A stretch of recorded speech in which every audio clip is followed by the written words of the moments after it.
Kok adu di antara ibu-ibu, mungkin suamilah dulu awak menggadang anak seorang, ya, padiah sana awak rasul seorang. Yakinlah Bapak Ibu, idzan la yudayyi'an Allah. Karena membesarkan anak-anak itu adalah perintah Allah. Yakinlah Allah tidak akan pernah menyia-nyiakan kita. Allah tidak akan pernah membiarkan kita sendiri. Keyakinan ini yang diambil oleh Hajar, dan kita patut belajar daripada Hajar. Sabarabana sapi idui Bapak Ibu sekalian yang dirahmati Allah, maka kita belum sesusah Hajar. Hajar radhiyallahu anha di tengah padang pasir, tidak ada makanan di sana. Ya, yang dicari, kok kan dicari makanan? Kayu rantian patah dan mudah hilang. Padang pasir tandus, tidak ada makanan, bahkan juga tidak ada minuman. Akan tetapi Hajar yakin, kalau ini perintah Allah, maka pasti ada hikmah di sebalik itu.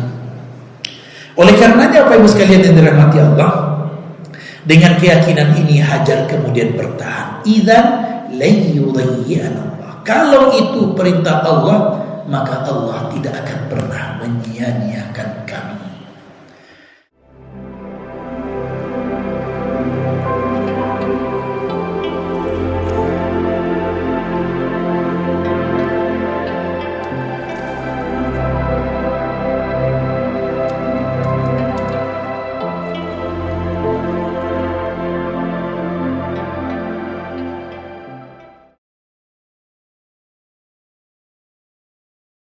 Bapak Ibu sekalian yang dirahmati Allah, tahun ini sama dengan tahun sebelumnya. Kerajaan Arab Saudi tidak membolehkan semua jemaah haji dari semua negara untuk datang ke Saudi. Ya, jadi tidak ada jemaah manapun di luar Saudi yang menunaikan ibadah haji tahun ini dan tahun kemarin. Yang boleh hanya orang Saudi yang tinggal di Saudi dan juga orang asing yang tinggal di Saudi. Jadi ibadah haji tetap jalan, ya. Yang namanya tawaf juga tetap jalan, tapi dikhususkan untuk yang tinggal di sana saja. Pak Ustadz, barangkali hati-hati. Bapak Ibu sekalian dirahmati Allah, apapun yang Allah tetapkan, yakinlah pasti ada hikmah besar di sebalik itu semua. Sama ada kita ketahui sekarang ataupun tidak kita ketahui. Yang lebih unik lagi Bapak Ibu sekalian dirahmati Allah, ibadah-ibadah haji yang kita lakukan sebagian besarnya diambil dari kisah Nabi Ibrahim alaihissalam dengan keluarganya. Ya, contohnya melontar jumrah, melontar jamarat, ya, Aqabah, Bustaula, itu diambil dari kisah Nabi Ibrahim alaihissalam ketika akan menyembelih anaknya Ismail. Datanglah syaitan menggoda, lalu kemudian dilempar dengan batu oleh Nabi Ibrahim alaihissalam, dan itu diabadikan dalam ibadah haji dalam bentuk melontar jumrah. Tapi jangan sampai Bapak Ibu seperti sebagian jemaah haji ketika kuliah dulu melaksanakan ibadah haji, orang melontar jumrah itu takah membaik, ya, membaik syaitan. Yubana sa kue-kuenya, ya, yang ibu kapal orang kanai ke Bapak Ibu, ya, sebab yang nak melontar jumrah walaupun batu tu kete yang keriki, ya, tapi kok kanai kapal bisa di udara.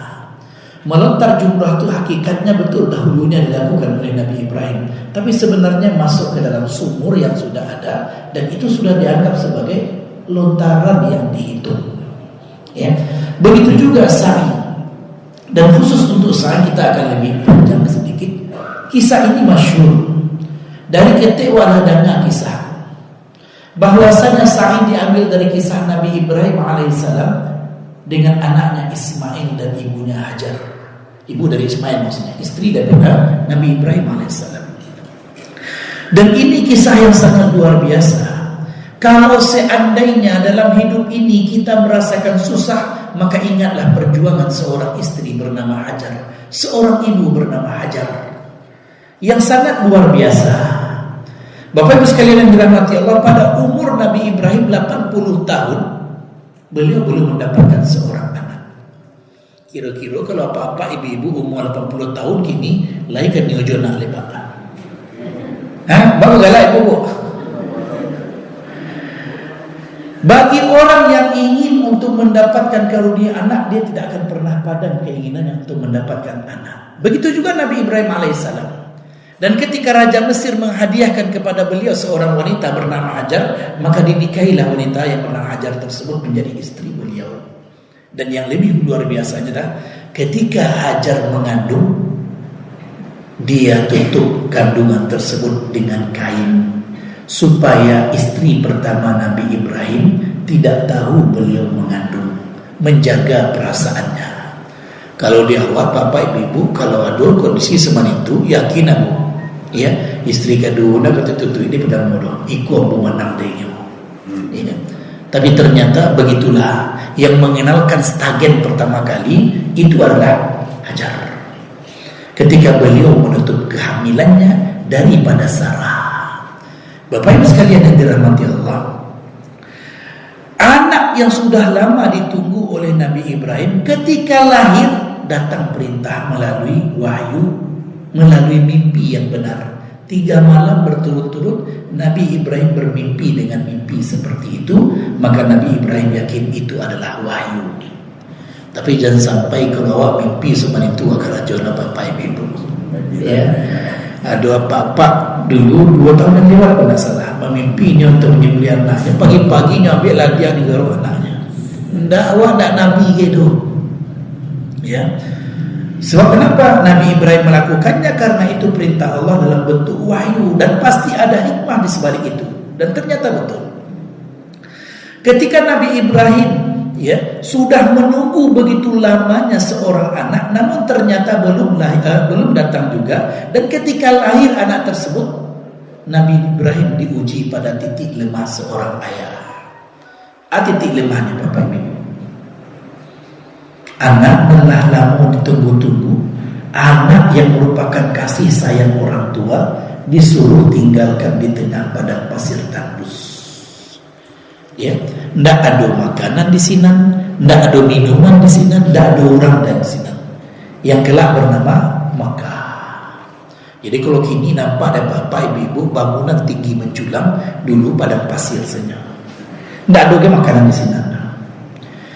Kalau awak kondisi awak bapak ibu sekalian dirahmati Allah, barabana sampai idui nan wak jalani masih ada tampe wak minta tolong.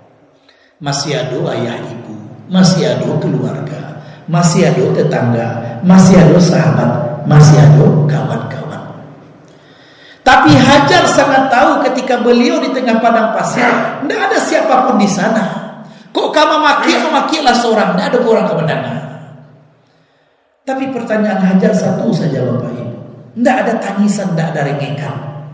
Udah bah kok ditinggal dan di situ udah tidak ada. Pertanyaannya hanya satu. Allahu amaraka bihadza, apakah Allah yang menyuruhmu berbuat demikian? Wahai suami aku cintai. Maka Nabi Ibrahim tidak mampu menjawab dengan kata-kata, hanya anggukan kepala. Iya. Ya, sebab awak tahu para rasa dia seorang ayah meninggal anak di tengah padang pasir. Tapi yang namanya perintah Allah dijalankan iyo. Maka kemudian apa kata Hajar? Kata-kata ini patut ditulis dengan tinta emas, patut disematkan di dalam satu bari kita masing-masing, patut kita kuatkan dalam jiwa kita masing-masing. Apa ungkapan Hajar? Idzan la yudayyi'an Allah. Kalau itu yang merupakan perintah Allah, maka Allah tidak akan pernah menyia-nyiakan kami. Bapak Ibu sekalian dirahmati Allah, kau aduki awak merasa susah hidup sebagai ayah, anak dan kadi kami, istri, dan kemudian memperjuangkan cinta dan kasih sayangnya, ya, kemudian ternyata banyak kesempitan. Karena mencari penghidupan itu perintah Allah. Yakinlah Allah tidak akan pernah menyia-nyiakan kita.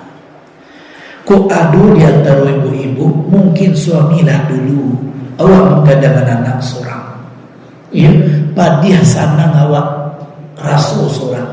Yakinlah Bapak Ibu, idzan la yudayyi'an Allah.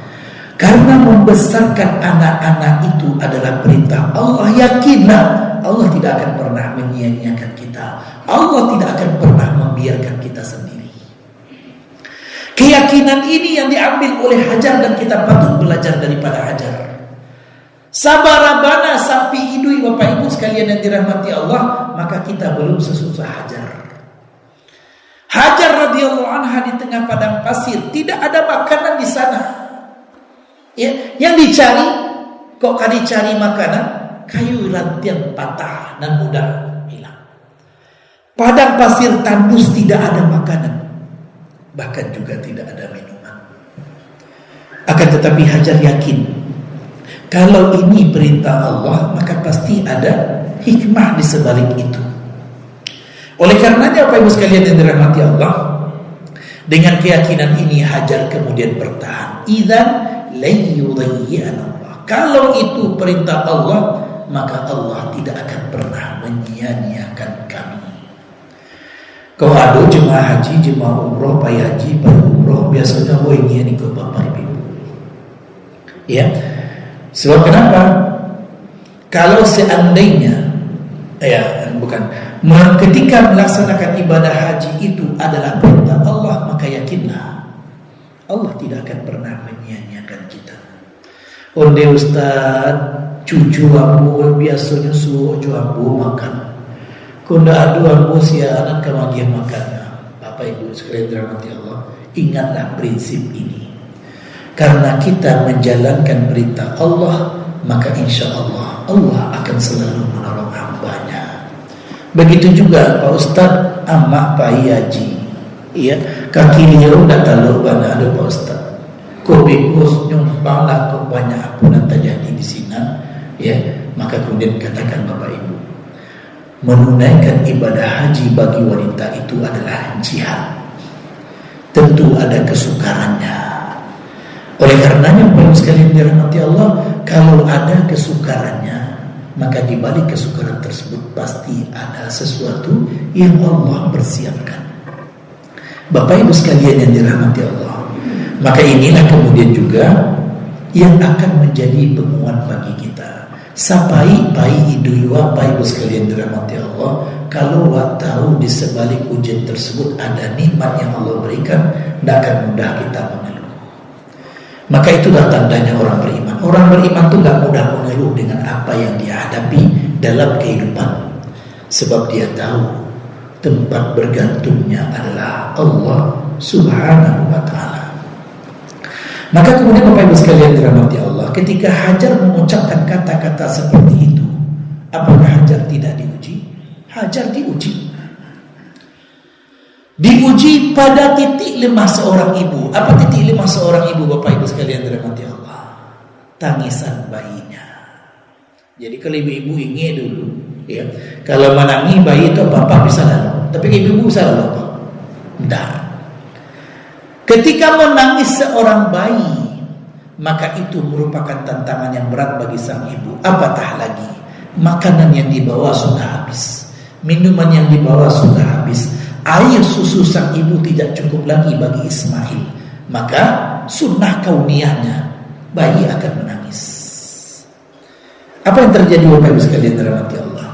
Apakah Hajar hanya menunggu kok katibu lelaki itu katibu ujungnya? Tidak.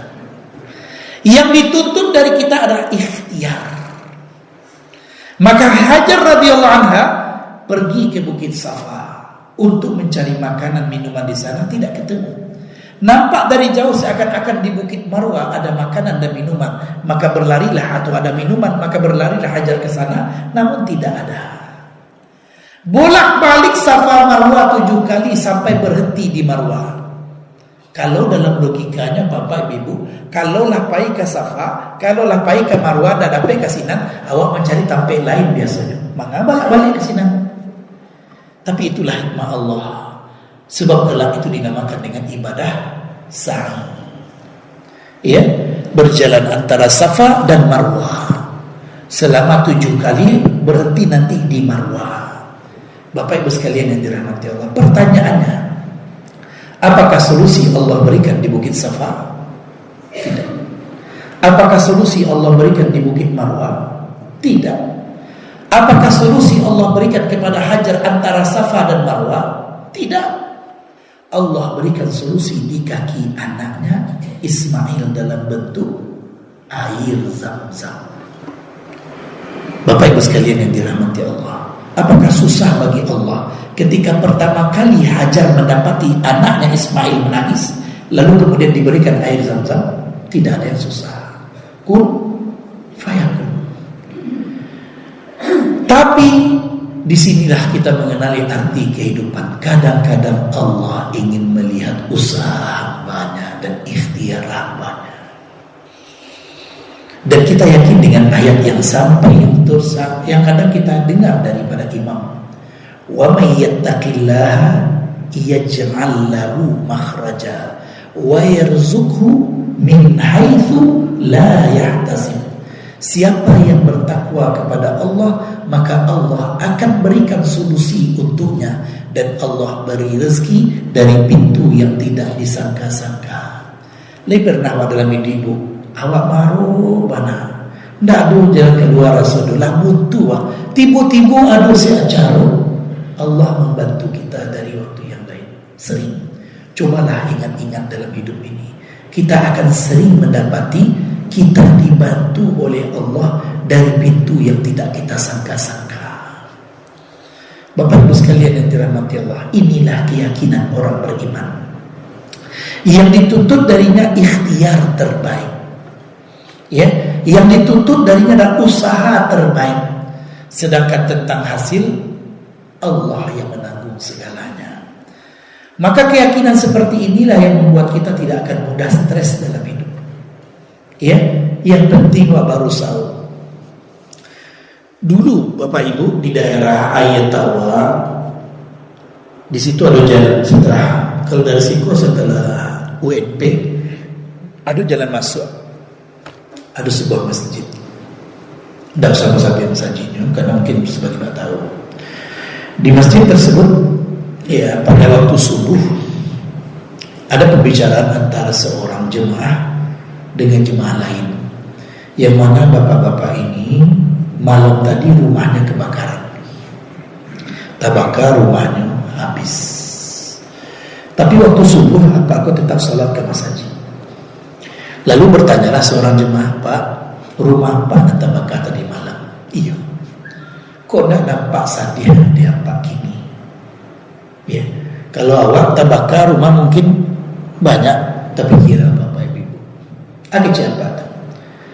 Yang disuruh dari awak mencari, yang lainnya serahkanlah pada Allah. Jadi ternyata Bapak Ibu sekalian yang dirahmati Allah, ketika sikap kita menyerahkan urusan kepada Allah itu ada, yakinlah kita akan mudah tegar dalam menghadapi kehidupan. Bara bana pai hidup, kalau serahkan sebagiannya kepada Allah, yakinlah kaki ini masih kuat untuk tetap menopang tubuh yang telah lama dimakan usia. Sebab kenapa? Karena kita yakin seyakin-yakinnya, Bapak Ibu sekalian yang dirahmati Allah, kekuatan utama orang beriman itu adalah keyakinannya kepada Allah Subhanahu wa ta'ala. Boleh badan ku latihan Bapak Ibu, tapi jangan sampai semangat dan latihan. Boleh dalam hidupku adonan hilang dari awak, ya, tapi jangan sampai iman yang hilang. Sebab kenapa? Iman itu yang membuat seorang Hajar bertahan. Iman itu yang membuat seorang Nabi Ibrahim ketika dibakar juga bertahan. Dan yakinlah iman itu juga yang akan membuat kita tegar dalam menghadapi kehidupan. Bapak Ibu sekalian yang dirahmati Allah, pertanyaannya, apakah air Zam-Zam itu cukup hanya untuk Hajar dan Ismail? Tidak. Apakah hanya cukup untuk yang tinggal di Mekah saja? Tidak. Apakah cukup untuk yang tinggal di kerajaan Arab Saudi saja? Tidak. Siapapun jemaah haji, jemaah umrah yang datang ke sana, ya, kalau jemaah haji lebih 2 juta, bahkan hampir sampai 3 juta pada waktu bersamaan tinggal di sana, bara banyak mereka minum, bara banyak yang mereka bawa pulang, air Zam-Zam tetap ada. Li pernah ibu mendengar ada jemaah haji pulang, dia mau nak bawa air Zam-Zam habis di sini. Tidak pernah. Jemaah umrah pun tidak pernah. Ada yang disiko pakai PDAM Bapak Ibu. Lai pernah mati PDAM Bapak Ibu. Lai padahal baraya. Ya, penduduk Kota Padang tidak sampai 1 juta gitu Bapak Ibu. Padahal dan kemudian air yang diambil juga cukup banyak. Bara Sungai Wananado, bara Motoai Nanado. Di Arab Saudi, air yang ada di hotel-hotel kini itu Bapak Ibu penyulingan daripada air.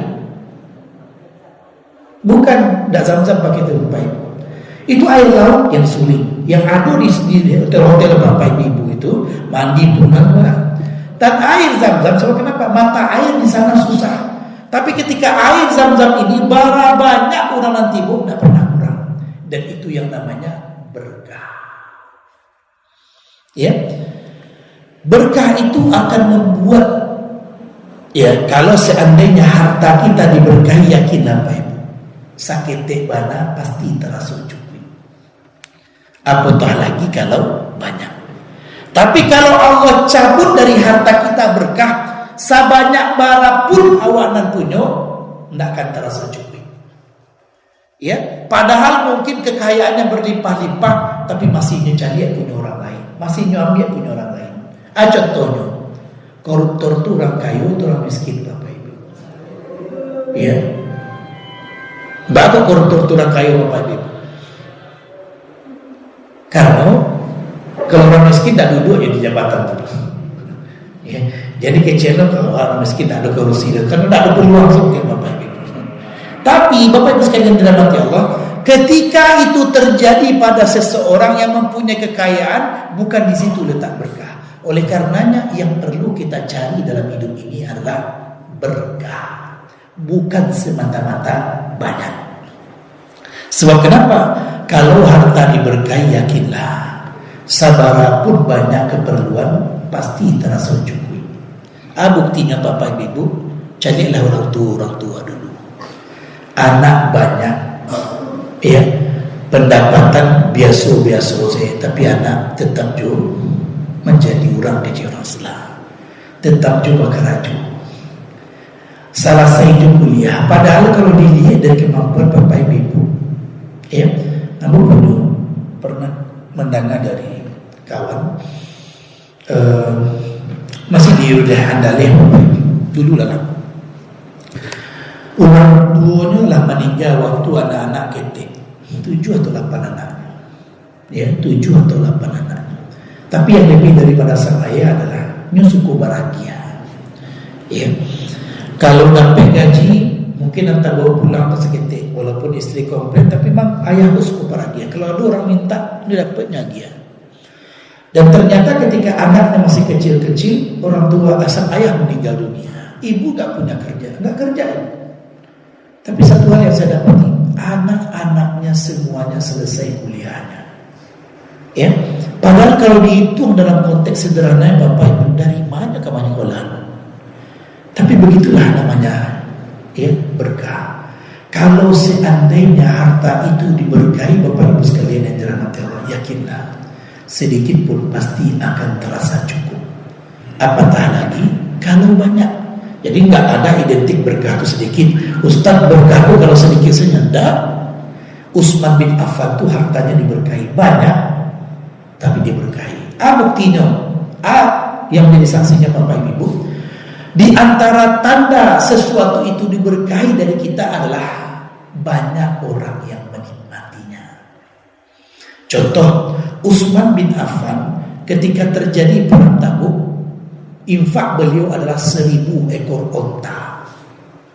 1000 ekor onta ditambah dengan apa yang di atas onta dari makanan podang semuanya. Bapak Ibu sekalian yang dirahmati Allah, semua yang diperlukan itu dilengkapi oleh Utsman bin Affan radhiyallahu anhu. 1000 ekor onta, bara saikuan onta ini Pak. Saya untung nanti kurang gila mati. Kalau tak bisa tanya ulah barak ini, ya. Onta itu biasanya harganya 2 kali jauh ya Bapak Ibu. Anggaplah kini bara jauh korban sih, 6 balik 7 balik Pak. Ya anggap segitu.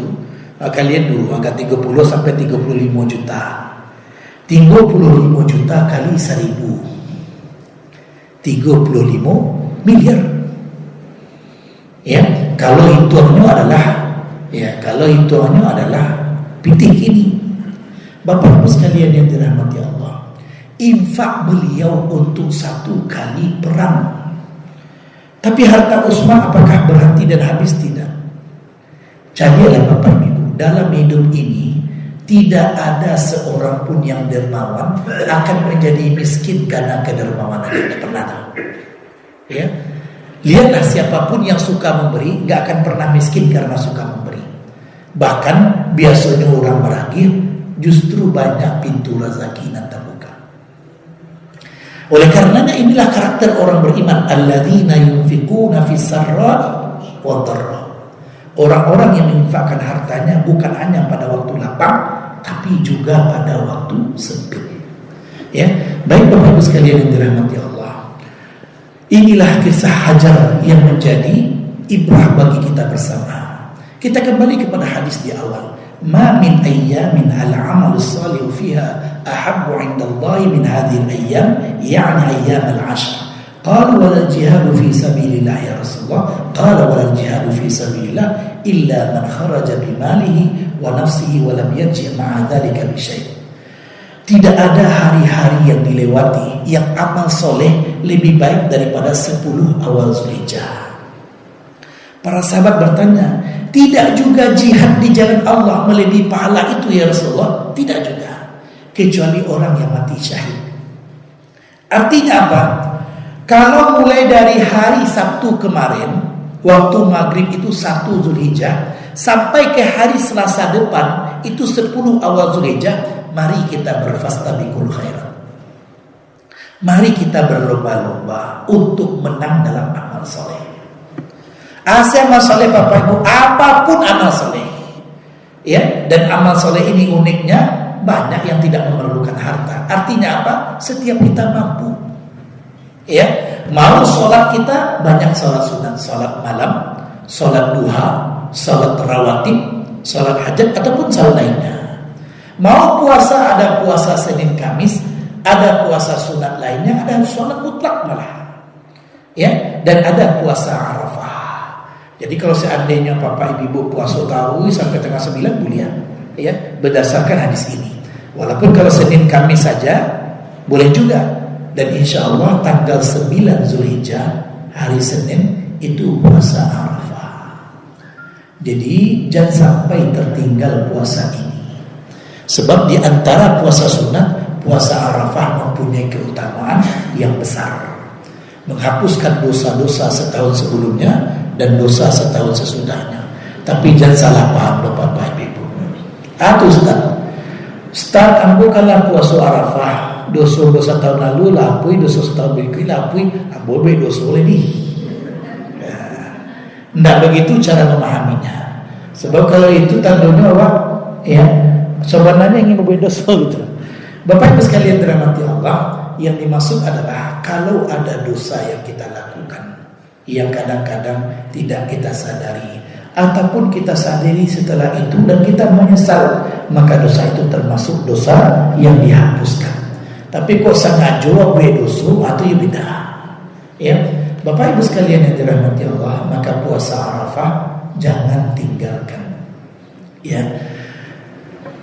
Bapak Ibu sekalian yang dirahmati Allah, maka lagi ada infak, ada zikir, ada lagi baca Quran. Jadi mari kita sama-sama berfastabiqul khairat. Mari kita sama-sama berlomba. Ya, kalau dalam masalah dunia awak ingin gaji wah lebih gadang dari orang lain, jabatan wah lebih tinggi dari orang lain, pendapatan wah lebih banyak dari orang lain, rumah wah lebih gadang dari orang lain, jangan sampai masalah dunia wah ingin lebih, masalah akhirat wah ingin kurang. Dan kalau doa Rabbana atina fid dunya hasanah wa fil akhirati hasanah, artinya apa? Di dunia kita ingin mendapatkan kebaikan, untuk akhirat kita juga ingin mendapatkan kebaikan. Jangan sampai rekening bank dilihat dari waktu ke waktu, bara saldo dan tinggal, tapi rekening akhirat tidak pernah kita perhatikan. Jangan sampai kita ingin menjadi pemenang di dunia, tapi ingin menjadi pecundang dalam kehidupan akhirat. Sebagaimana kita ingin menjadi pemenang dalam kehidupan dunia, maka kita juga ingin menjadi pemenang dalam kehidupan akhirat. Mudah-mudahan ada manfaat dari pertemuan kita pada pagi hari ini, dan mudah-mudahan ada majelis kita majelis yang diberkahi oleh Allah Subhanahu wa taala yang akan memberikan keberkahan dalam kehidupan kita. Demikian saja Bapak Ibu sekalian dirahmati Allah. Aqulu qauli hadza wa astaghfirullah li wa lakum wa lisa'iril muslimin. Assalamualaikum warahmatullahi wabarakatuh.